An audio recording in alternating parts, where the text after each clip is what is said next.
Lahi ang effect sa pinaliwan, lahi ang effect sa mumong. Ako personally nagtanaw, I don't know, na-feel ba nila kaniba to palipos sa tanan ninyong performances. At that means, nanindot yun siya nga pagkahimo. Little finishing na lang yun. So, congratulations ninyong Atin ang workshop pero lahi kalain ni buhat sa mga bata. Daghan kayong salamat and good job sa tanan. Good job.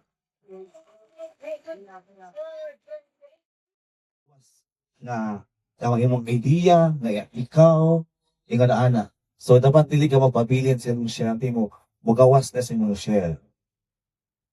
Muna importante ato. Ana aron po mo book growth ang ingon ana siguro.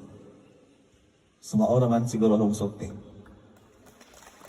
Atong pagpakatong galingon.